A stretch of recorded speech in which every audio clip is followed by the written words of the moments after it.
Nunca antes había visto a un hombre tan feliz de morir. Era como si le estuviéramos haciendo un favor. Rechazó la apelación automática y se negó a ser visto por un sacerdote para bendecirlo antes de su muerte. Solo quería que todo terminara de una vez. Apenas había pasado un poco más de un año y ya era hora de que él hiciera su cita con Dios. Me asustaba tan solo al pasar por su celda.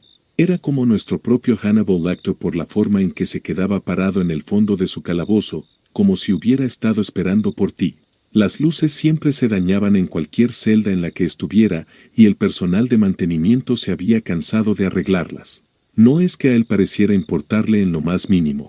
La oscuridad parecía tragarse su mitad superior, y todo lo que se podía ver era lo blanco de sus pequeños ojos saltones asomándose entre toda esa negrura. El día de la ejecución, mi compañero de guardia Guillermo golpeó su bastón contra las rejas de la celda mientras gritaba en tono burlón y le decía a Maximiliano que por fin había llegado el momento de que pagara lo que había hecho. En ese momento llegó el alcaide Tomás, que llevaba tiempo gobernando la prisión. Lo silenció y le dijo que si no podía actuar como un profesional, lo iba a remitir a otra prisión. Guillermo se tranquilizó y se quedó callado. Lo conozco, no quería perderse el espectáculo de la muerte de Maximiliano. Maximiliano parecía irritar a Guillermo más que cualquier prisionero anterior a él. Le gustaba que al menos fingieran sentir pena por lo que habían hecho o actuar con miedo de lo que les esperaba. Este ni siquiera tuvo la decencia de derramar una lágrima. Tenía el rostro tan inexpresivo como el de una estatua, incluso mientras lo llevaban a la silla. A Guillermo le gustaba bromear a veces diciendo que deberíamos llevar al tipo atrás con algunas baterías de auto y realmente hacerlo llorar de miedo, así dejaría de ser tan estoico. Aunque creo que solo estaba bromeando. Después de lo que este tipo les hizo a esas chicas, Guillermo tiene una hija, así que supongo que tocó una fibra sensible. Ese día de su ejecución en la silla eléctrica, todos lo vimos freírse. El alcaide, sus hombres más cercanos, el hombre que representaba al comisionado de prisiones, el médico de la prisión y las familias de esas pobres niñas. La única rareza que noté en ese momento fue que el hedor a muerte nunca abandonó la ropa que usé aquel día. Y luego, a la mañana siguiente, llegamos al trabajo y vimos de nuevo el blanco de esos pequeños ojos brillantes mirándonos desde la oscuridad. Solo dijo buenos días señores, como todas las mañanas, con esa vocecita aireada y ronca. Lo admito, dejé caer todo lo que llevaba, tropecé hacia atrás y tartamudeé como un niño confundido. Solo alcancé a preguntarle qué demonios hacía allí, que debería estar muerto. Maximiliano me miró con esos ojos fríos y me dijo que no sabía a lo que me refería. Me recordó que nunca fui por él. Según sus palabras, le había prometido que ayer sería el fin, pero nunca cumplí. Me contó que había esperado toda la noche y me preguntó por qué le mentí. El agente Raúl, que me acompañaba en ese momento, y yo nos miramos. Ambos teníamos exactamente la misma pregunta en mente. Si Maximiliano todavía estaba vivo, ¿a quién llevamos a la morgue anoche? No entendíamos nada, así que nos dirigimos a la morgue. Al llegar, Raúl revisó la bolsa del supuesto cadáver de Maximiliano. De inmediato, se puso pálido, se alejó tambaleando y murmuró con voz temblorosa, era Guillermo. Miré. Sé que no debería haberlo hecho, pero no pude evitarlo. Ahora siempre estaré atormentado por la visión de mi amigo acostado boca arriba, con la boca abierta y los ojos nublados mirando al techo, bien abiertos como si hubiera pasado sus últimos momentos en un estado de terror. El público nunca supo lo que sucedió. La historia encubierta fue que el pobre Guillermo había sufrido un paro cardíaco.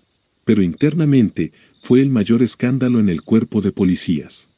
Lo llamaron el peor caso de incompetencia y negligencia de la historia. Castigaron duramente a cualquier persona que estuviera incluso mínimamente involucrada. Raúl y yo fuimos despedidos de inmediato y habrían iniciado acciones legales en nuestra contra, de no ser que eso habría implicado reconocer que Guillermo murió en la silla eléctrica y no de un paro cardíaco. Simplemente nunca pude entenderlo. De esas docenas de testigos, ni una sola persona notó que estábamos atando a un guardia a la silla y no a un recluso. Era imposible hasta el punto de lo absurdo. Maximiliano había sido el hombre en esa silla. Nunca había estado más seguro de algo en mi vida. Unas semanas después, mientras estaba en mi casa, se fue la luz en toda la ciudad. Fue breve, así que no le presté mucha atención. al menos hasta que recibí una llamada de un número conocido. Sé que solía trabajar con alguien llamado Maximiliano Montoya. Nos gustaría conversar con usted sobre una situación que está evolucionando. Ayer a las 7 de la tarde intentamos ejecutar a Maximiliano Montoya por segunda vez, y bueno, eso no funcionó. Me quedé callado, no sabía qué decir, ni qué pensar. Había ocurrido de nuevo. Inmediatamente se escuchó un largo suspiro. Quizás sería mejor que lo vieras por ti mismo. Y así fue que Raúl y yo logramos recuperar nuestro trabajo. Oficialmente, Maximiliano Montoya había sido ejecutado con éxito el 18 de agosto de 1999. Extraoficialmente, lo habían vuelto a intentar 6 meses después, solo para atar cabos sueltos. Esta vez ni siquiera había tenido la cortesía de fingir estar muerto, se quedó sentado en la silla, inmóvil y sin verse afectado, mientras el agente que había accionado el interruptor de repente se paralizó y comenzó a convulsionar, gritando, rechinando y lamentándose mientras la electricidad lo quemaba bajo su piel, arañando su pecho hasta que sus ojos se abrieron completamente. A su alrededor, las luces parpadeaban, las máquinas explotaban por la presión, los paneles eléctricos vomitaban arcos de estática. Fue un desastre. Ahora los federales estaban investigando este caso desde un departamento del que nunca había oído hablar. Algo sobre investigación de la actividad sobrenatural. Me dijeron que Maximiliano se negaba a hablar con nadie excepto con los oficiales al mando que alguna vez cuidaron de él. Entrar en esa sala de interrogatorios casi me hizo sentir como si yo mismo fuera un convicto al que llevaban hacia su ejecución. Maximiliano me estaba mirando cuando entré, como si hubiera estado allí sentado esperándome. Respiré temblorosamente mientras me sentaba frente a él. Ya me había enfrentado a muchos asesinos en serie y psicópatas antes y nunca había mostrado indicios de miedo. Pero, ¿cómo podría no hacerlo ahora, sentado frente a un hombre que puede matar personas sin tocarlas? Al verme, Maximiliano comentó que pensaba que lo había abandonado. Traté de tranquilizarlo, explicándole que solo necesitaba un descanso. Incluso le ofrecí un vaso de agua, pero él ni siquiera lo miró. Sus ojos se clavaron en los míos, implacables y fríos. Le hice saber que estaba allí para hacerle algunas preguntas, que necesitaba saber cómo había matado a Guillermo y a Carlos. Sin embargo, su respuesta fue desconcertante, afirmó que él no los había matado, sino él, la cosa que estaba detrás de mí. No me molesté en darme la vuelta. Tenía suficiente experiencia con prisioneros que intentaban engañarme para que mirara hacia otro lado mientras ellos llevaban a cabo algún plan de escape. Intenté que Maximiliano tomara la situación en serio, recordándole que siempre lo había tratado con respeto y que nunca habíamos tenido problemas. A pesar de eso, él expresó que tenía un problema con todos nosotros. Nos acusó de creer que la muerte es un castigo cuando, en realidad, para él era libertad, la única y verdadera libertad. Me recordó que le había prometido ese regalo, que le dejaría morir, pero que hasta ahora no había cumplido. Mencionó que muchos otros prisioneros habían recibido esa liberación, mientras que él seguía esperando. Con todas nuestras máquinas, nuestra ciencia y nuestro conocimiento, seguramente podríamos encontrar una manera de hacerlo, si es que existía alguna. Sentí la garganta seca de repente. Tomé un sorbo de agua, esperando que calmara mis nervios ardientes. Le aseguré que estábamos haciendo nuestro mejor esfuerzo, pero que necesitábamos su colaboración. Le pregunté qué era exactamente lo que nos impedía ejecutarlo. Fue en ese momento cuando Maximiliano, por primera vez, se movió. Se inclinó hacia adelante, tan lentamente que resultaba casi imperceptible, y susurró que no lo dejarían morir. Y fue entonces cuando sentí una mano posarse en mi hombro desde atrás. Todo se detuvo. Mis pulmones dejaron de inflarse. Lo juro, mi corazón dejó de latir y mi sangre se congeló en mis venas.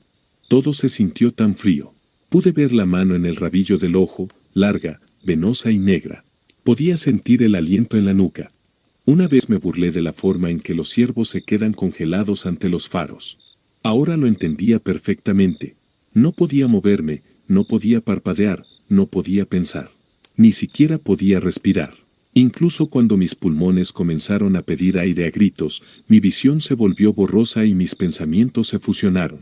Todo lo que pude ver fueron los ojos de Maximiliano mirando a los míos. Sus ojos eran como un mar oscuro e interminable, una tormenta que se agitaba y retumbaba en lo más profundo de su mirada. Y seguramente me habría muerto asfixiado en ese instante, demasiado aterrorizado para siquiera respirar, si esos agentes no hubieran cancelado el interrogatorio en ese momento y entrado irrumpiendo en la habitación. Luego me mostraron las cintas de la cámara de seguridad. No había nada detrás de mí. Nada colocó su delgada mano sobre mi hombro. Nada en absoluto. El 7 de mayo de 2001, Maximiliano iba a ser ejecutado por tercera vez. En esta ocasión sería en la horca, o eso escuché en algún sitio clandestino del gobierno en algún lugar, lejos de miradas indiscretas. Mientras estaba previsto que sucediera, el alcaide Tomás y yo estábamos tomándonos unos tragos en su oficina para celebrar. En realidad, tomábamos porque teníamos mucho miedo. Tomás siempre me pareció joven de corazón a pesar de su edad, pero esta era la primera vez que me parecía realmente viejo. Tomás me miró con una intensidad inusual y empezó a contarme por qué eligió esta línea de trabajo. En el año 63, encontraron el cuerpo de una mujer en el asiento trasero de un auto quemado, en algún parque estatal cerca de su vecindario. Era una prostituta, descuartizada por uno de sus clientes, quien luego quemó todas las pruebas. Lo que más lo impactó fue la indiferencia general. A nadie le importó. Nadie se molestó en investigar. Para él, era inconcebible que alguien pudiera pensar que una prostituta menos en la esquina de la Quinta Avenida no importaba. Tomás me explicó que eso no le sentó bien. Para él, cada vida importa, incluso aquellas que intentamos dejar de lado. Todo el mundo tiene a alguien que le quiere, recuerdos de su infancia y todo eso. Todo el mundo merece justicia, sin importar quiénes fueran. Decidió unirse a la fuerza policial, logrando que reabrieran el caso. Encontró al asesino y lo vio freírse en la silla eléctrica. Le gustaba imaginar que la víctima también estaba allí, mirando mientras él ardía. Hubo un momento de tensión, seguido de una risa amarga. Después de una bala en la cadera en el 71, ya no podía seguir el ritmo, pero había encontrado satisfacción en su trabajo. Ver cómo se hacía justicia le daba la sensación de que existía algún tipo de orden kármico en el mundo, como si las buenas y malas acciones se recompensaran de la misma manera. Finalmente, con ojos viejos, arrugados y cansados, confesó que había decidido que si Maximiliano no moría esa noche, se retiraría. Lo que Maximiliano le había hecho a esas chicas le hacía cuestionar qué tipo de orden podía haber en un mundo donde un monstruo como él estaba simplemente más allá de la justicia. Le prometí que Maximiliano moriría, que esta vez funcionaría. Pero él parecía profundamente inseguro.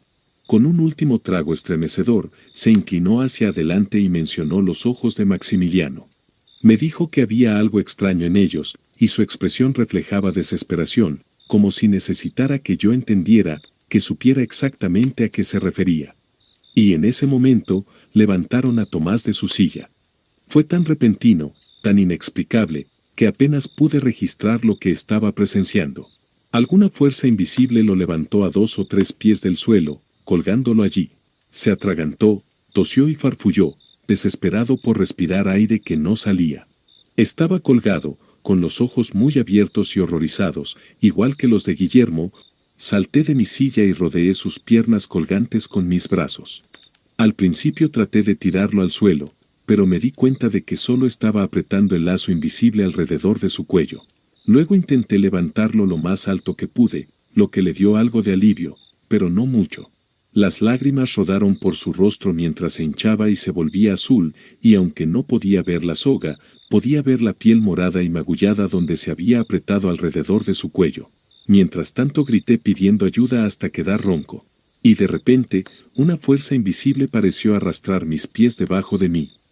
Caí como un saco de ladrillos, pero me sobresalté tanto que mantuve el control sobre las piernas del alcaide. Me caí y lo arrastré hacia abajo conmigo, y su cuerpo de repente se sacudió con un crujido repugnante. Me tomó un tiempo reunir el coraje para mirarlo. Su cuello se había estirado demasiado y su cabeza estaba inclinada hacia un lado en un ángulo de casi 90 grados. Ojos muy abiertos, lengua redonda e hinchada colgando de labios secos. Y entonces, cualquier fuerza que lo había suspendido desapareció, y su cuerpo cayó sobre mí mientras yo gritaba desesperado. Salí corriendo de su oficina y encontré a mis compañeros de trabajo charlando y trabajando casualmente afuera. De alguna manera, a pesar de todos mis gritos y súplicas mientras Tomás agonizaba, ninguno de ellos había oído nada. Estábamos lidiando con algo impío aquí, algo que escapaba de nuestra comprensión. Mi vida, quién sabe, tal vez incluso hasta mi alma, estaba en peligro. Pero los agentes con trajes elegantes dejaron una cosa clara: si me negaba a cooperar, sería el sospechoso perfecto para el asesinato del alcaide Tomás.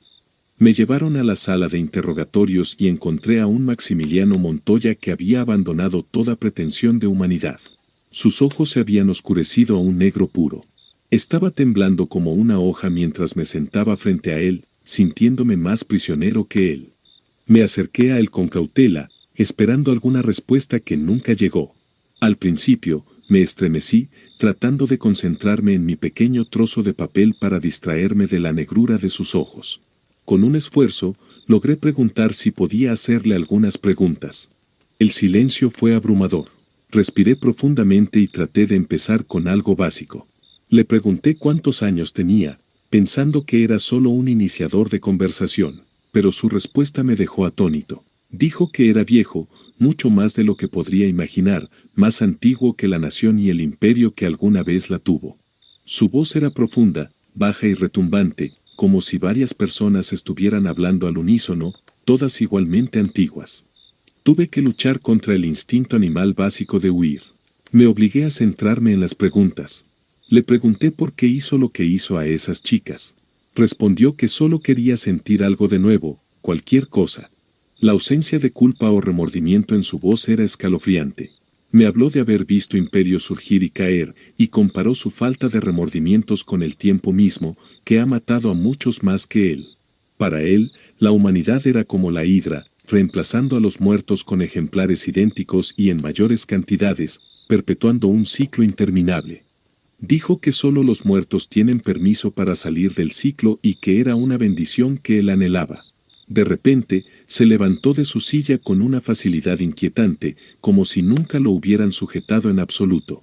Me recordó que le había prometido esa bendición, el escape de la muerte. Lo miré con incredulidad, incapaz de comprender cómo había logrado liberarse.